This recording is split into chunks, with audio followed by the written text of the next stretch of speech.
Good afternoon, everybody. Thanks for joining us today. I'm Brittany Tarwater. We want to give you a quick update on several hundred people who are evacuated from their homes at Summit Tower Apartments in downtown Knoxville. And what's unique about this apartment complex, we checked on the website, and the people who are eligible to live there need to be 62 years old and older. Several hundred, nearly 300 people are displaced after a fire on Monday.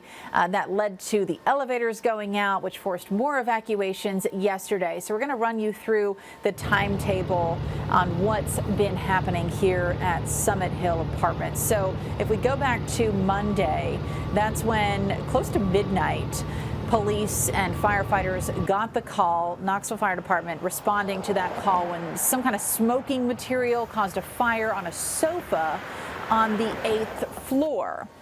Well, the sprinkler system went off, which caused some damage to a few floors. So a couple of people had to be evacuated.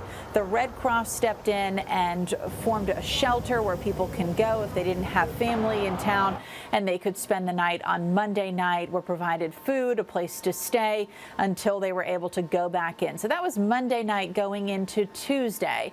Well, then on Tuesday, because the sprinkler system went off and it was causing some water damage, some of that water, we're told, leaked into the elevator shaft, and that caused the elevators to stop working. This leading us to Tuesday. And when the elevators went out, of course, people couldn't come in or leave their homes yesterday. So this forced new rounds of evacuations yesterday.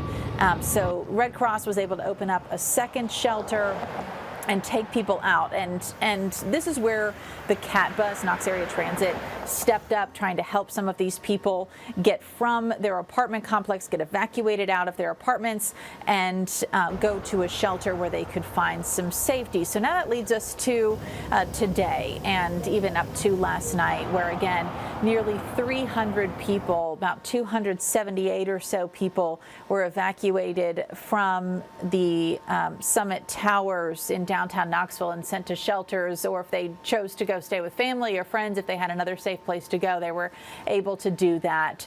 Our Gwendolyn Dupree is there as we continue our coverage on this story right now. She's there right now checking in, and she is getting word that there's a possible date where residents are able to return to their homes. Let's check in with Gwen. Well, just being out here, you can already all day feel this sense of emptiness, less traffic, few people around in this area that would typically be filled with people hanging out, getting fresh air. That's just not the case right now. You have nearly 300 people saying that they're not able to sleep in their own beds, be in their own comfort of their own home at this time. We know majority of those people, speaking with the Red Cross, more than 100 people stayed at the Jacobs building last night. And then you have people with family. Some people are at the hotel.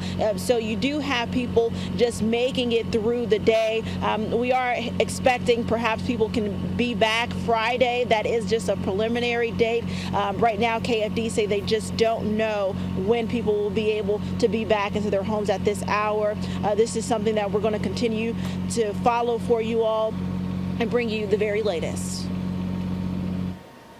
Gwen, thank you. So we're looking at a tentative date for residents to be able to return to their home at Summit Towers of Friday. Of course, we will keep you updated to let you know if that date changes, if something happens and people can move back home earlier, or if that date is pushed back and people need to be back in their homes later than that projected date of Friday. If you're just joining us, we'll catch you up to speed. A fire on Monday prompting evacuations at Summit Towers in downtown, forcing people to go to shelters or stay with loved ones if they have a safe place to go in the area.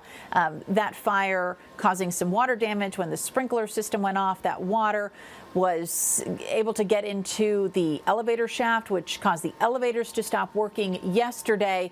Therefore, several hundred people, about 278 people, forced to evacuate as they work to repair those elevators. We're also told that crews were working on the elevators all day yesterday, trying to get them back up and running, not able to get that done successfully. So they're still continuing their evacuations, and they were doing evacuations as recently many as an hour ago. It's taking a long time because we're told the Summit Towers, which is the apartment complex we're talking about, is home to people who are 62 years old and older. So one of the things that we're told is complicating the issue are people in wheelchairs. It's difficult to evacuate those people who live there in wheelchairs, especially without the use of the elevator. So it's just taking some extra time to get people out safely. And CAT Bus, Knox Area Transit, is stepping up to help in those evacuations. And they tell us that one of the things that's making it difficult is they can hold 2 people who are in wheelchairs per bus. So one bus for 2 people to get them safely from the apartment complex to somewhere where the Red Cross is setting up shelters. And then they can go from there if they'd like to stay at the shelter or if they'd like to stay with loved ones. We've touched base with the Red Cross, just trying to get an idea of what it looks like setting up these shelters and the amenities that they're able to provide for people. We spoke with Sharon Hudson of the Red Cross chapter of, the East Tennessee chapter of the Red Cross. Here's what Sharon has to say. A lot of times families have other places that they can go, family members that they can go and stay with temporarily until their place can then be reopened. But oftentimes the case, especially in the middle of the night, residents need to go somewhere, and that's when the Red Cross comes in. And the Red Cross stepping in to provide shelter for people since Monday. They opened up the first shelter for residents. It wasn't the entire building that needed to be evacuated on Monday. It was just a couple of different apartment buildings because the damage was isolated to the 8th floor on Monday going into Tuesday. However, Tuesday, when the elevator stopped working, that required more people needing to have shelter. So the Red Cross was able to open up a second shelter, and then the city stepped in to help with transportation for residents, especially wheelchair-bound residents, to get from the apartment complex to shelter safely.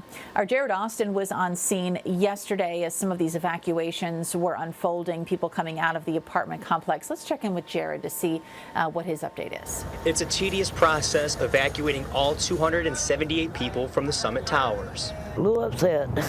Like many who live here, Mary uses a wheelchair and relies on the elevators to come and go. But those elevators no longer work after a fire. Some people like Peter are headed to the Jacob building at Chilhowie Park. That's where the Red Cross has set up their shelter. And maybe they'll feed us, maybe they won't, but hopefully we have some money. Fire officials say relocating everyone will take some time. Knoxville Area Transit is helping move everyone out, but the process takes a little longer when helping people in wheelchairs. It still takes, one bus for every 2 wheelchair users, and so we have a lot of wheelchair users in this building, so we know that's a slowing factor. Not everyone is going to the shelter. Some are going with family for the night. Mary doesn't have that option. Most of us don't got family. We can just hop in a car and go to you. The Red Cross says it can shelter up to 400 people. Right now, I know I'm happy that I have a place to go to. Even though it's somewhere warm to stay, it's not home. I hope my place back. I hope I got my place back. That's about it. And people you heard there saying grateful for the shelter. However, it's just not home. When they were being evacuated, they were told to take everything they need for the next couple of days, especially medication, as people seek shelter outside of their homes. 2 shelters right now set up by the American Red Cross after this fire began on Monday. It was some kind of smoking device that led to a sofa catching on fire that caused the sprinklers to go off, some water damage isolated to around the 8th floor, and then that was what caused the elevators to go out on Tuesday. When the elevator stopped working, then all of the residents needed to be evacuated. That process taking several hours to get people, especially who are wheelchair bound, out of the building safely and sent to shelters. We're told that they were still evacuating as recently as an hour ago, about noon today, which is Wednesday. Gwendolyn Dupree getting word that a possible return date for residents when it's safe to go back could be Friday. Of course, we will keep you posted if any of that changes, if that date is moved up, or if that date needs to be pushed back as we continue our coverage here on WVLT.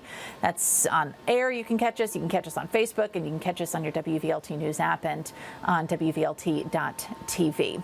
Thanks for joining us today. We will keep you posted.